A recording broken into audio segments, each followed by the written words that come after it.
Hello, everyone. Welcome to another episode of the Blind Spot podcast with myself, Evan Thompson, and Marcelo Gleiser and Adam Frank.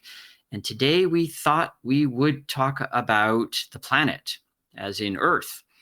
And this is where we end our book, The Blind Spot. We have a chapter at the very end on Earth system science, and that includes discussions of things like the Gaia theory, which arose due to the work of the atmospheric chemist James Lovelock and the microbiologist Lynn Margulis. And this was an idea that I think was put forward in their work first in the 1970s and then developed through the 80s and 90s. And the basic idea is that the Earth, the planet, is a self-regulating system. That is, the planet, including the oceans and the atmosphere and the rocks and the biota, the sum total of all life, makes up a self-regulating system. And when this was first proposed, there was a lot of enthusiasm and interest in the idea, but there was also a lot of criticism. And as a result of the criticism, James Lovelock decided to devise a model that is a basic feedback cybernetic model to show how the temperature could be regulated by the planet as a whole system. And he called this the Daisy World model. And it involved the growth of different light-reflecting species of daisies, dark and light daisies. And Adam has recently, with some colleagues, done a, update of the model, a new version of the model.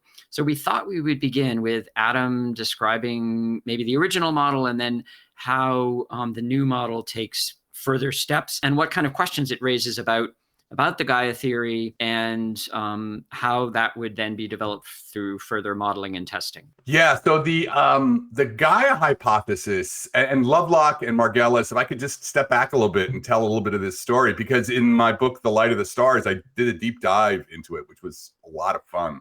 And actually, the idea goes all the way back to Vladimir Vernadsky, the greatest scientist you've never heard of. Vernadsky was a Russian biogeophysicist. He actually invented biogeophysics and was really a bold thinker. And it was in a series of lectures in 1927 or 4 in Paris that he introduced the term biosphere. He is the one who came up with the idea of the biosphere.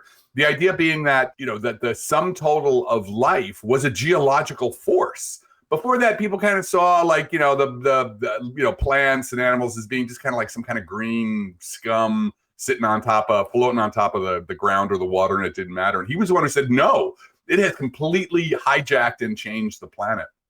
He also, by the way, which we might want to come back to, introduced the idea of the noosphere, which was that, human, which we now call the technosphere.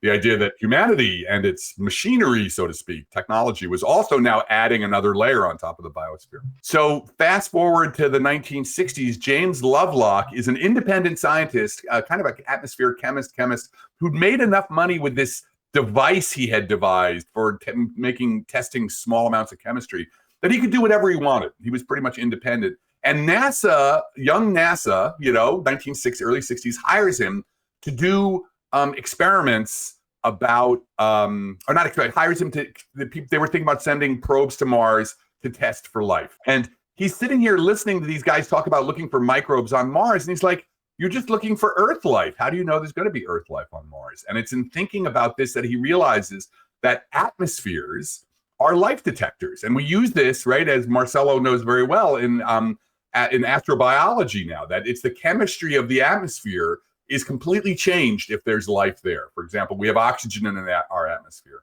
It's only there because of life.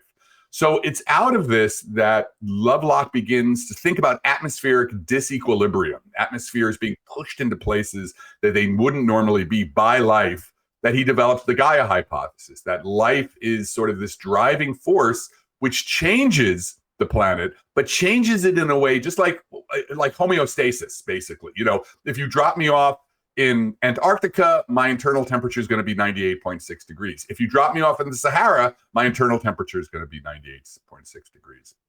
So Lovelock introduces this idea and then brings on Lynn Margulis also. So there's a story we'll get to later about Carl Sagan's role in all this, which is amazing. And Lynn Margulis actually provides him with the mechanism for this to happen, which is microbial life, that it's really the feedbacks mainly from microbial life that will actually, if the conditions on the planet get too far away from what life needs, then feedbacks from the microbes will happen that'll change conditions to bring the planet back to those conditions. So this kind of idea that how do you respond to a perturbation? All right, so anyway, that's a little bit of background. The important thing is that biologists hated Gaia. And they hated Gaia for a bunch of reasons. Some biologists, not all. That's true, right? Some biologists, but people like Richard Dawkins, etc. But one reason was cultural, right? The New Age loved the Gaia hypothesis, in part because the name, right? It was named after the Earth gods. And it was William Golding, the novelist, who, in conversation with James Lovelock, suggested that it be called the Gaia hypothesis. Eventually, the Gaia theory. Right. And then I think because Lovelock wanted to call it Earth System Regulatory Theory. Something like that, yeah. No hippies were going to... I have a photo. It is hilarious. I showed it every talk. And it's a picture of Oberon and Mary Beth, or not even Mary, Oberon and Morning Glory. And they are priests of Gaia. And they this is a picture from the 70s. They're wearing their tie-dye robes. And the best part is, between them with their tie-dye robes, is a baby unicorn. Yeah. I mean, I swear to God, it's a goat that they put a horn, that they glued a horn on its head. And so, so there were like Gaia rituals, Gaia festivals, Gaia choirs, and so the scientists sort of, I think this was the background. People had their own objections to the idea, hardcore objections, but also this cultural sort of countercultural embrace of Gaia didn't help. So finally, bringing this story home is Lovelock and, oh my God, Watson. In response, this is before I think even Lynn Margulis was brought on. They wanted to show that this idea that a biological system could exert feedbacks that could control perturbations, because that's all it's about. It's about like, oh, the Earth's getting too hot, and then the biosphere has to do something to bring the temperature back down. They wrote this very simple mathematical model called Daisy World, where you had the planet, you had the star that the planet is orbiting. The star is slowly heating up, which is exactly what stars do, right? Stars slowly increase their temperature. And if there was no life on the planet would slowly heat up in response as it absorbed the solar radiation. And so what they showed was if you had two species of daisies, a white reflective daisy that would bounce the sunlight off into space, and a black absorbing daisies that would absorb radiation, then what could happen is that, and depending on how they respond, what their growth curves were like what temperature they liked, you could get the black daisies to start growing when the planet was cold and raise the temperature, right? And keep it at one level. And then as the star got hotter and hotter and hotter, eventually the black daisies would die and the white daisies would start to grow, and they would reflect the light, keeping the temperature constant. So you would get billions of years of the temperature being exactly constant, perfect for life on the planet, while the temperature of the star continued to rise. And this was an example of a feedback. The daisies were providing a feedback that kept the planetary temperature exactly where it needed to be. So that's the Daisy World. And that, in many ways, sort of quelled the criticism. They showed criticism was still there, but they showed a simple model that, this could work. So the black ones absorb the heat, get hot, and so the atmosphere gets a little colder for that reason. And then the white ones reflect the heat and warm up the atmosphere. Is that how it goes? No, I think it was more about that. You had to assume, we're getting into the details there, you had to assume thermal convection was pretty quick. So the daisies, you have to assume there's some amount of ground that is not, and I hope I'm getting this right. If I'm getting this wrong, excuse me, I have to go back and look at it again. But yeah, there's one of the assumptions is that, the not thermal convection, but conduction, that basically the planet equilibrates, the ground equilibrates to the temperature of the daisies very quickly. Okay. Yeah. So there's no atmospheric coupling at this point. No. Or if there is atmospheric coupling, it's very fast, and it but I think it's really about the ground that really matters. Okay. In fact, I'm not even sure there is an atmosphere in this. There's an albedo, right? What really matters here is the reflectivity of the planet and the absorptive properties of that's where you get the albedo. And my memory is that it's the albedo, it's the change in temperature as a function of the changing albedo with the differential growth of the black and white daisies. That's my memory Right. of it. Yeah. The more white daisies you have, the more the more you're not absorbing the solar radiation, Right. the more black daisies you have. That. Yeah. Yeah. Right. So the albedo is essentially a fancy word to explain the reflectivity of a planet. Yeah. Right. Yeah. How much? Okay. It's about how much of the incoming sunlight you actually get to keep to warm you up. That's really what it is. Right. Exactly. So it's, I mean, I think the analogy is sort of, the glaciers, the ice on the planet versus the forest canopy, light and dark, but stripped down to these two species of daisies. That was the rationale behind it, as I recall. Yeah. And that's exactly, I mean, so if you look at the real Earth, there is this complicated feedback for albedo is incredibly important. Right now, the Earth's albedo, I think, is like about 30%. So 30% of the sunlight hitting the Earth bounces back into space. Yeah. If you were to absorb more of that radiation, if it was 25%, not 30%, then 5% more solar radiation would be absorbed and the planet would be very different, right? And so, ice controls how much ice you have on the planet, controls your albedo. How non-ice ocean oceans, right? Also. The oceans are dark. The ice is reflective. The forest canopy has a different reflectivity. So this is an example of real world Earth systems coupling.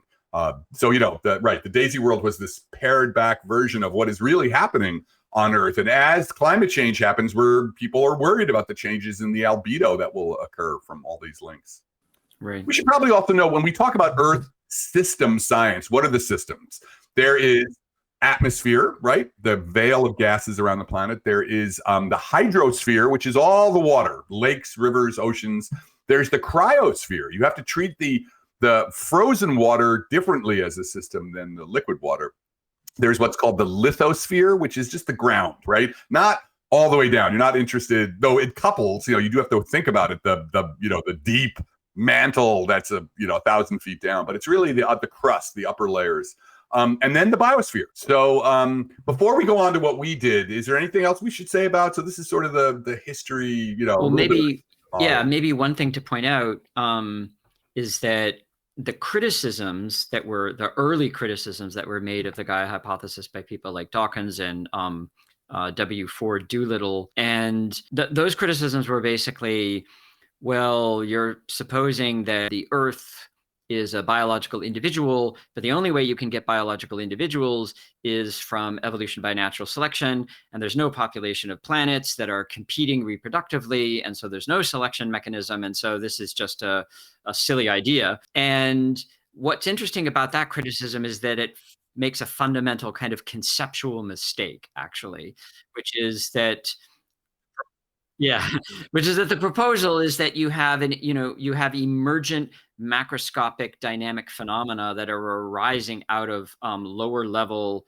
lower scale in space and time interactions, and that's a perfectly scientifically intelligible and tractable kind of thing to propose. It's just being proposed in this very novel way for the planet as a whole. So the issue isn't that the Earth came about in some reproductive competition with other planets through selection. That's not the proposal at all. The proposal is that there's a kind of emergent biological or biogeological individuality. You have all these interacting component systems, and then the Daisy world model was an attempt to give a stripped down bare illustration of that idea using ideas from cybernetics that had to do with feedback and self-correcting systems. So there's this intersection of what today we would call Earth system science, but that word didn't exist then, intersection of ideas about the planet with ideas coming from systems theory and cybernetics. And that was really Lovelock's kind of like genius moment.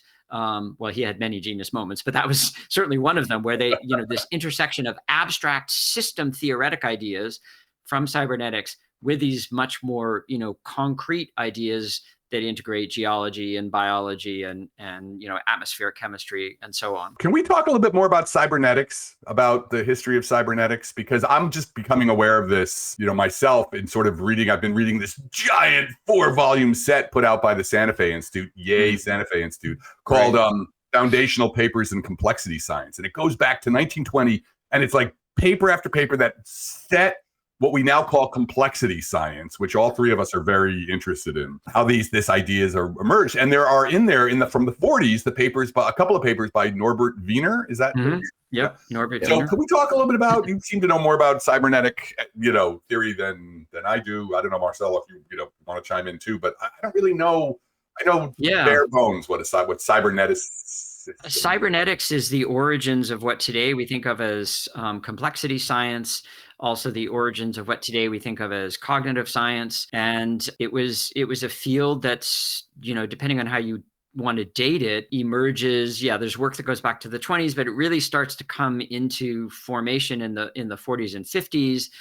Through work by figures like Norbert Wiener, who I think proposed the term cybernetics. Cybernetics comes from the Greek, and it means the steering person or mechanism in a ship. So the idea is that cybernetics is the science of entities or systems that are able to adaptively regulate their behavior in a way that looks purposeful, in a way that looks like agency is involved. Agency. Exactly. I want everyone to know we love that word. We're going to be coming back to agency quite a bit. Yeah. And it it drew from mathematics and biology and anthropology, basically anybody interested in thinking about systems in their structure, organization, and behavior. And it's the roots of what today we think of as deep learning, neural networks, and artificial intelligence, because that goes back to the fundamental contributions of Warren McCulloch and Walter Pitts, the logical calculus of ideas immanent in nervous activity, this absolutely foundational paper, 1940s, I think. That's in the volume, right? Series, the volume as well. Exactly. So this was work being done at MIT that basically looks at the nervous system as a self-correct computational system. So that's core to cybernetics. The idea of autopoiesis, that life is about self-production at the cellular level, that comes out of cybernetic work in a sort of second generation of work by Umberto Maturana and Francisco Varela. And there's a very important convergence of that stream of work with the Gaia theory that we can also talk about. But I'll hold off on that. I'll come to that later. No, I think that's beautiful. I mean, I read Wiener's book a long, long time ago, and I always thought it was about, can we make sentient machines eventually, by coupling machinery to information theory and stuff like that, and feedbacks, and how do you make a robot move in the world? So it has to sense the world, it has to adapt to what it's seeing, so there's this idea of I didn't know the word came from what makes gives direction to the ship. That's perfect, actually. So it makes sense, right? I mean, if you think of a planet that self-regulates that way, it is, I'm sure the roots are right there in cybernetics. To me, it's perfect. Yeah, and I guess there was like second order cybernetics at some point. People started thinking about, well, what happens when the steerer knows itself as the steerer, right? Is that right? So second order cybernetics, so this is really linked to work by people like Heinz von Forster and Gregory Bateson, where the idea is that in cybernetics, you start out with, this is very related to ideas in our book, The Blind Spot. In cybernetics, you start out with basically the idea of a system. But what counts as a system depends on the observer, and the observer is itself a system. And so second order cybernetics sort of explicitly brings the role of the system into play and the need to understand the observer. And that generates a whole new, I suppose you could say, discourse. And it's in that context that the idea of autopoiesis arises.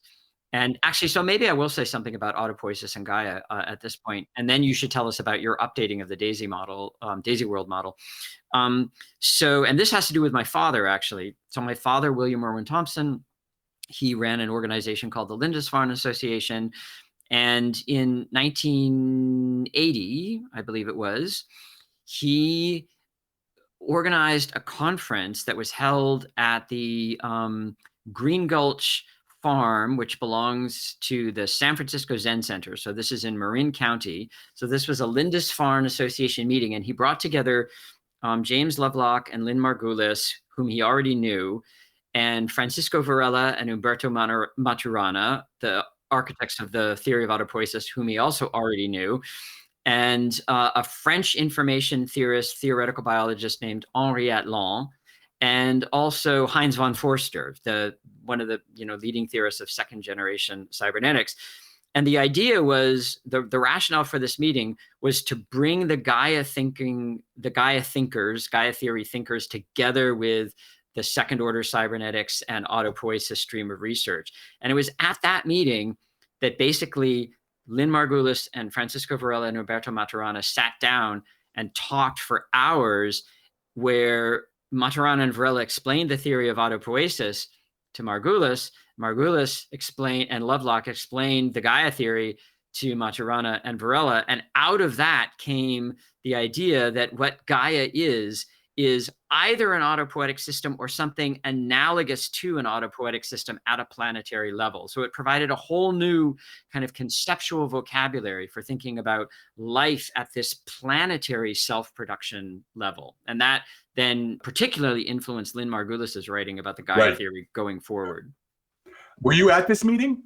I sadly was not. I was in my first year at Amherst College as a freshman, and I missed, but I was with them, all of them together, some years later in 1988 in Perugia, not far from where Marcello is, Perugia in Umbria. There was a second version of this meeting that also brought together all of these people. And Lovelock presented Daisy World model, and Varela's response to the model was that this was an important step forward, but it was important to go deeper and to use ideas about biological autonomy that he had been working on with others to go beyond the just feedback conception of emergent individuality, that Daisy World was still working with basic sort of kind of, you might say, simple feedback mechanisms, but there was a whole new rich world of what today we call complexity theory that actually was really the tools that needed to be used to talk about Gaia as a individual system. I always love your stories about like when you were 18 and all these incredible, these foundational thinkers. When I was 18, I was smoking weed and listening to Meatloaf, Well, this meeting in Perugia, you were also, hanging out with this meeting in Perugia, I was a grad student. I was a grad student at this point at this meeting in Perugia, and I was working with Varela. And I was utterly terrified, but I gave a talk to the meeting, and this was like one of the first talks I ever gave. Oh my God! These people are in the audience, and on the one hand, they're friends, and they're very friendly and loving and supportive, but on the other hand, I'm absolutely terrified. Hey, come on. Well, that's always an important thing I think for people to understand about science is that we are in general, we're friends, we like each other, but we'll rip each other a new one when it comes to ideas. I mean, politely and gently, but in general, and that's good, right? In general, when it comes to our ideas, we're going to be, we're going to slice and dice. So I think it's true. Even though you're in front of friends, they might still spread the idea that they love you, but they might not love your idea. That's a way of showing love if it's done right. If it's done right. That's really true. That is exactly really right. Yeah. Well, just related to, so this is unrelated to our topic, but I'm going to tell the story anyway, because it's a great story. So when I was about 14 years old, I was, living in New York City at Lindisfarne in Manhattan. And Francisco Varela was a scholar in residence. He was living with us. And a philosopher came to give a lecture, and the philosopher talked about Plato and Plato's theory of the forms. And I was studying, classical Greek as part of my education, and I was reading philosophy. And Francisco Varela asked me after the talk, "What did you think of the talk?" And I said, "Well, I actually don't really think that this description of Plato's theory of the forms was really right. It's not like Plato thinks there's a chair and then the form of the chair. The forms are these more abstract mathematical principles." So that was just me talking to Francisco. And then we were sitting after the lecture, all having, I don't know, a drink or coffee together or something with the person who had given the lecture. And the person who had given the lecture asked me when they found out I was studying Greek and I was in philosophy, "Oh, what do you think of my lecture?"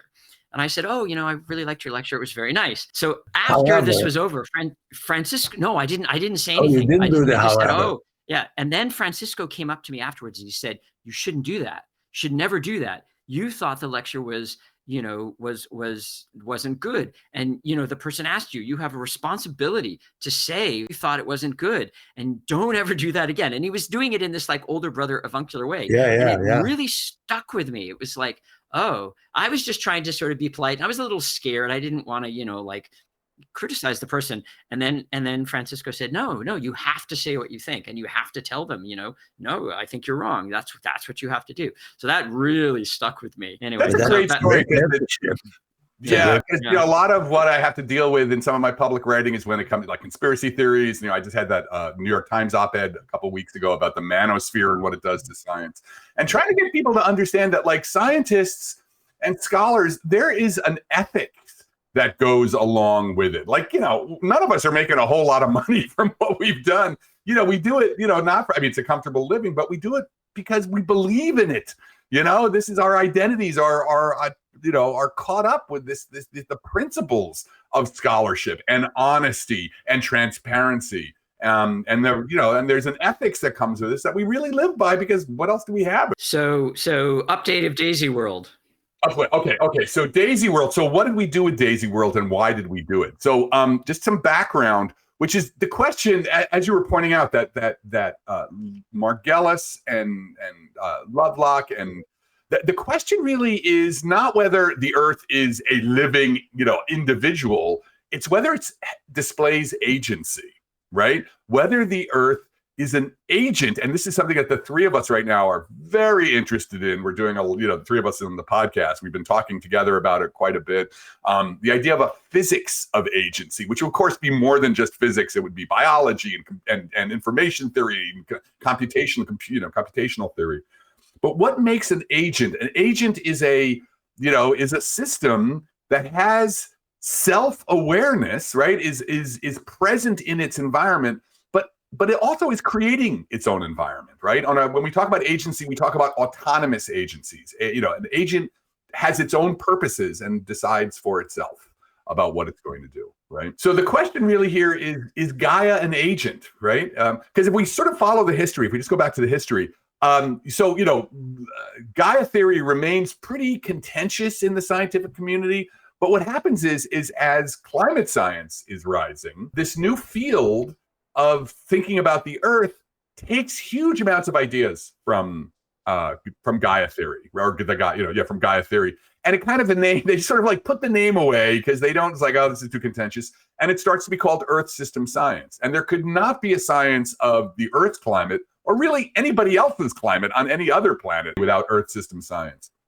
And for the stuff Marcelo and I are doing, when it comes to biosignatures, searching for life in the universe, this idea of planetary systems, water, ice, etc., is fundamental. So the Gaia theory sort of transmutes into Earth system science. But the main idea of Gaia is still a kind of unproven, which is that the planet the biosphere exerts control, right? That the biosphere is truly homeostatic. It can actually reverse perturbations to keep itself healthy. Because if it did that, it would be agential. That's what we would talk about being an agent. When a cell, a chemotactic cell, so that we've probably heard of us use that word before. Chemotaxis is when a cell moves up a gradient of nutrients in order to get more nutrients, right? It's following the candy trail, right? So that's an example of agency. The cell is like, oh, food, I like food, more food, I'm going that way. Can the biosphere, can a planet with a biosphere be agential? And to do that, our idea, the three of us that we've been talking about, and there's others who are part of our collaboration, have the feeling that this really involves information. That really the idea here is that what makes living systems, i.e. agential, and I think we'd all argue that every living thing, from a cell on up, is agential, is the use of information. Unlike other systems. Yeah, go ahead, Marcel. I was just going to throw a question, actually. Do we associate automatically? Probably the answer is no, but still, agency with self-awareness. I think that's what messes things up with Gaia, because people say, come on, are you saying that the planet actually has some sort of purpose or intentionality? And I think that's what pisses off a lot of the scientists, which are more conservative in the way they look at things, right? Yeah, I don't know if anybody has an answer. No, I'm just saying, I don't think anyone has an answer to that. It's just like, I think that is one of the complications of this question.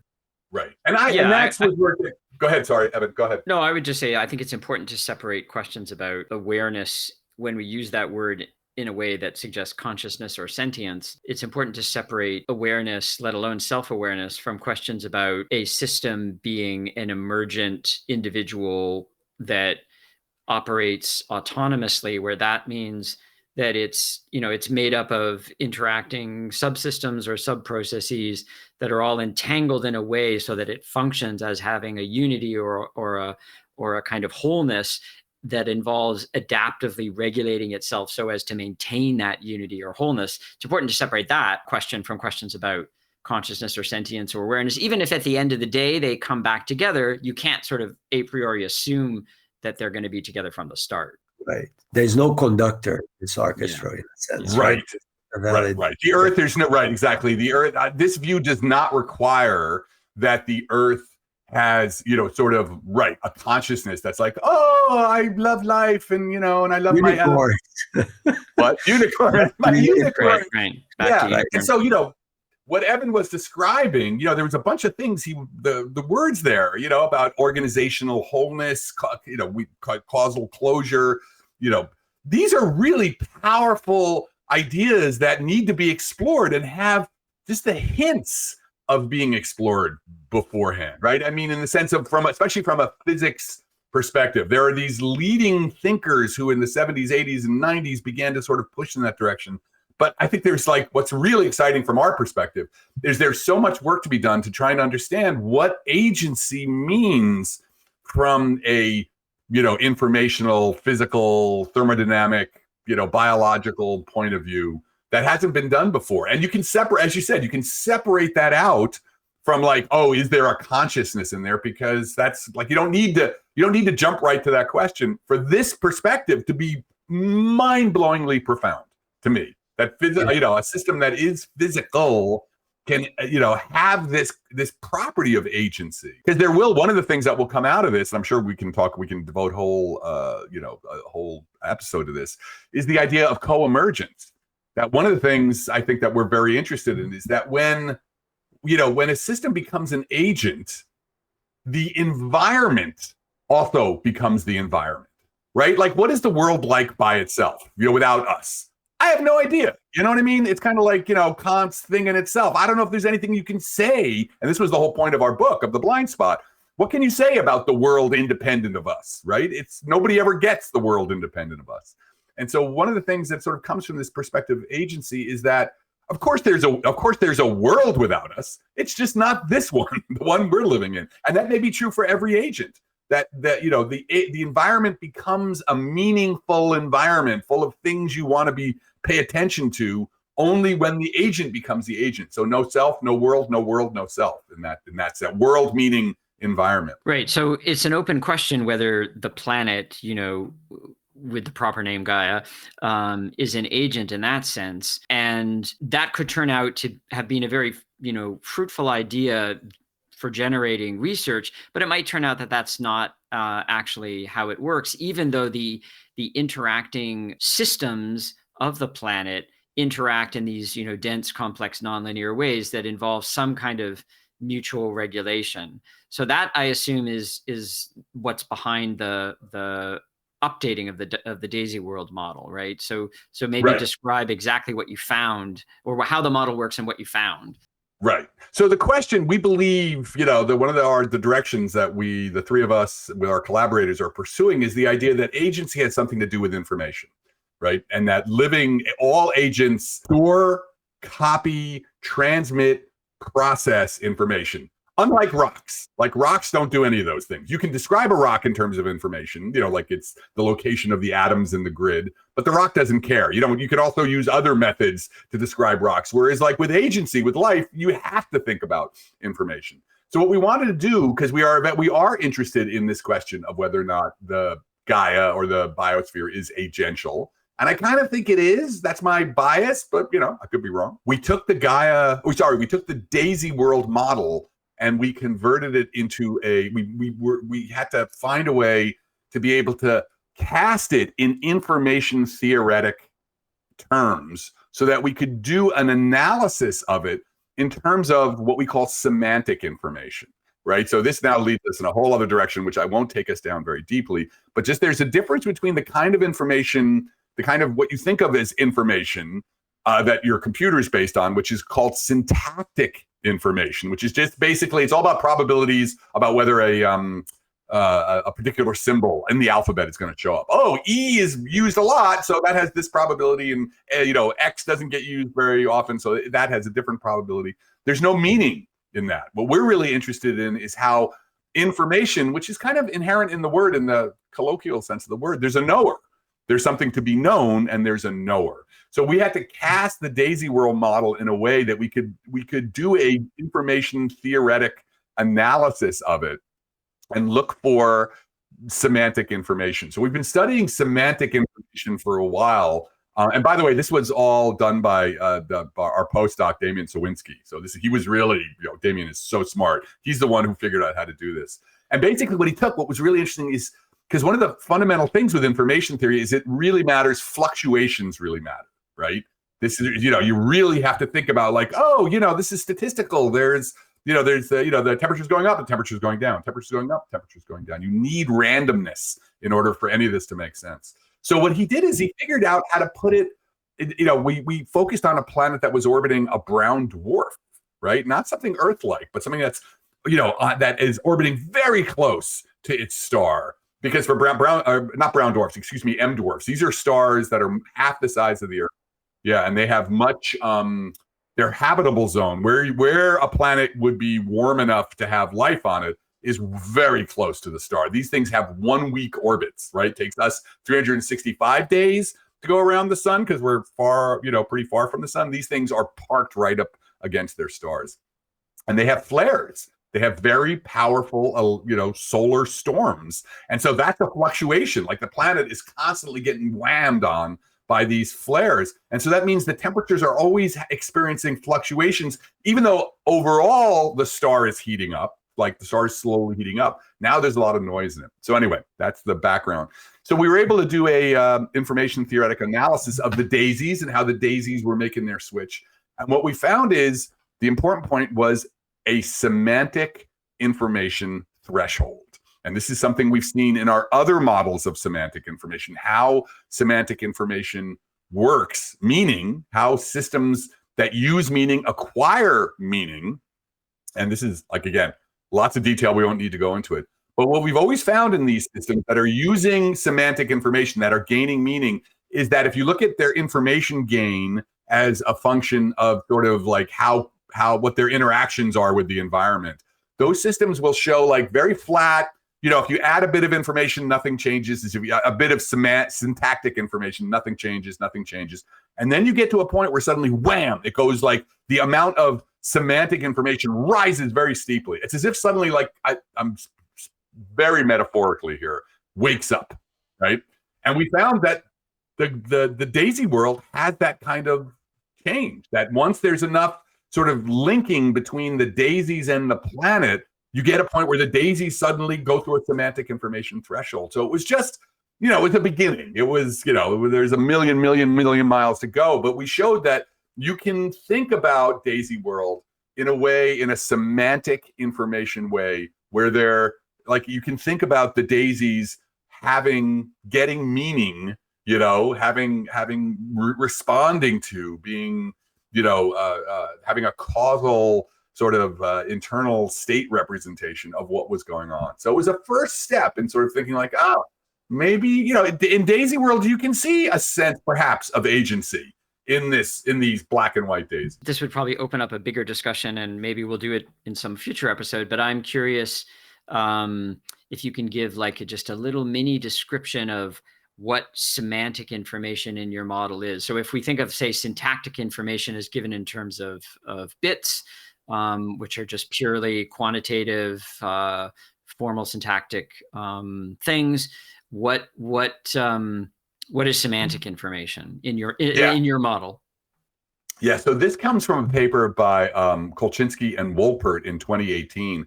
And I actually found that paper because when I was writing the paper on planetary intelligence, which at some point we may want to talk about as well, because I knew that, if we want to think about a biosphere as having some kind of, intelligence, and by intelligence, I just meant cognition, that it's aware of its own state in some very abstract sense, semantic information. And there was no paper, there was no mathematical theory of semantic information up until then, or at least not a very good one.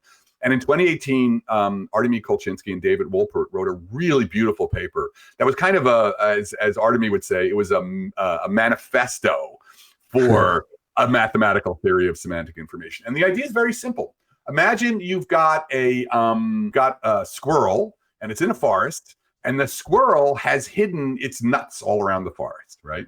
And now you come along and you move all the nuts, right? So the squirrel has lots of information about the forest, right? The squirrel's in the forest, and there's sunlight in the trees, and there's that bush over there, and that. But there's not all of that information matters for the squirrel's survival. So the way the whole formalism of semantic information works is you start off with a situation, and you've got lots of information, which are correlations between the squirrel, what's going on in the squirrel's head, and the environment. And now you scramble all that information, right? And then you kind of rerun, so you do a simulation of a squirrel living in a forest with this situation. And so how long does the squirrel live, right? Well, it knows where its nuts is, so its nuts are, so it lives a long time. Now go back, scramble the information, move the nuts, rerun the simulation. How long does the squirrel live? If you moved all the nuts, it's not going to make it through the winter, it dies, right? So now what you can do is you can bit by bit, you can move, one piece of it, remove one piece of information at a time and rerun the simulation. And what you'll find is you'll be able to figure out, of all the information that the squirrel has in its head about the forest, about the environment, of all the correlations between the squirrel and the environment, you can figure out which ones are meaningful. The meaningful ones are the ones that contribute to its viability, to staying alive. And so this formalism that Kolchinsky and Wolpert did, it was like, it's highly mathematical. They had one little model. And so our job, we had a wonderful grant from the John Templeton Foundation to do this, and we were partnered with Artemy, is to try and operationalize this. We started applying it to a bunch of different situations, and we found that actually Artemy's and David's intuition was exactly correct. This threshold, this whole idea of a threshold, is exactly what occurred in system after system. So it's really this idea of there's lots of information, there's lots of syntactic information, but it may be that most of it just doesn't matter to you. It has no meaning for whatever your goals are. Your goals, right? You have goals. Nobody gave you those goals. You have those goals as a agent. So that's how it works. So it's almost like a phase transition from not a lot of information is needed or relevant to just the right amount that gives this viability curve, its jump. And then too much information is also useless. So that two genes, right? Right, exactly. Yeah, So once you reach the plateau, then the extra information now doesn't matter. You don't need it, right? It's really, and so this, like you said, a phase. So in physics, there's this powerful idea of a phase transition, that a system will be like disordered. Like think about a bunch of magnets, little magnets in a row, and they'll be whatever, They're pointing all Marcelo, explain the phase transition. Yeah. So, well, the one with magnets, right? So you have like a bunch of little magnets, and they can point in this direction or that direction, like even polar ones that we use, like north-south ones, right? Just disorganized in a box kind of thing. And then you apply an external magnetic field, and then they go, whoop. They all go in line with that. So you go from a disordered state to an ordered state. And it depends on temperature, right? I mean, if the temperature matters, if it's very hot, it won't, they're all bouncing around and they won't align with the magnetic field. But as you bring the temperature down, they all lock in.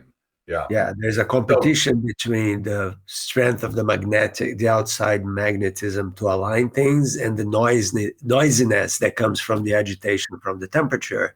And so there is a critical temperature where alignment below which, as you decrease the temperature, all these magnets going, okay, let's align now, because there is not a lot of heat making everything agitated. And so that's a typical example of a phase transition. There are a bunch of others, like water going to ice and water. But that's the idea. And so whenever you have either is a continuous but fast, abrupt change, or even a discontinuous change in a system, we talk about the phase transition, and then we say first order, second order, continuous, discontinuous, And this one looks to us, that was our paper, right? The PRX one looked to us like a continuous, it wasn't like a bubble nuclear. It wasn't like that. There was an amount of information where there is a critical amount that is relevant for the thing to be alive. Right. So I think, we're almost there. We're at 47 minutes, so we should probably close out. But let's close out with that question, right? So what was so exciting about this is like the possibility that agency, right, which is, getting back to our question, agency, to me, agency and sentience are kind of linked. I think all agents have a degree of sentience, not necessarily self-consciousness. I'm like, oh, I'm a cell, I want to go find more sugar, but just like this sort of basic internalness, awareness, presence. But is that an informational phase transition? I think that is so exciting. It's almost like, I was just having this idea. It's like a metabolical urge that gears the organism into action. So it's not necessarily, a mind or anything like that. There's a metabolical urge, which we of course call hunger, but it wouldn't be hunger. It would just be an imbalance in the system that forces it to realign its goals, in a different direction. And there may not be any deep kind of conscious or whatever you're going to call this mechanism there, but it's a seed that will eventually become a more sophisticated thing that could give rise to a self-awareness. But maybe in the beginning, for very simple models and organisms, it's just like there is an imbalance in the system that forces it to behave in certain ways. But it still requires that phase transition, right? So that's why like a thermostat is not what we're talking about. It's still this idea of you have to create these levels of organization, of architecture, the architecture of the relationship in the networks and the network itself in order for this phase transition, so that you go from a rock, rocks, nothing's happened to a rock, to suddenly this thing which is agential. So it's like, it is discontinuous or whatever. It's not, in the sense that like something has to happen. Something remarkable has to happen. Well, maybe there is also a selective aspect to this, in the sense that the organisms, we want to call these agents, whatever, that do not have an efficient enough mechanism to transform metabolic depression into action will not survive. And the ones that survive are the ones that have enough reach into this information from the environment that will, propagate, will propel them into action so that they can survive. So there may be a combination. So the complexity of how this metabolic depression works to propel motion or action, right? The motility of the thing may have a selective pressure there. The optimized ones are the ones that have the ability to go over the hump. I don't know, I'm just daydreaming here, but this is great. I mean, for our audience, this is what. Yeah, sounds like we need another conversation to talk about agency and sentience, and work on that question. But we can't do that one today. Yeah, but I think that was for people listening. This is how projects start, right? So Marcelo is, presenting an idea.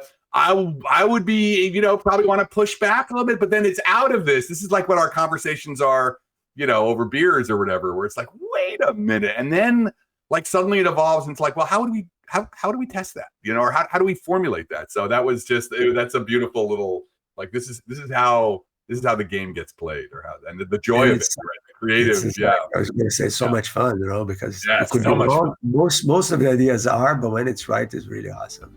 Oh my God. Yeah. All right. I think we should stop there, everyone. Thank you very much. Thank you. Yep. So we'll see you next time. In a couple of weeks, hopefully. Yep. Bye. Bye. Bye.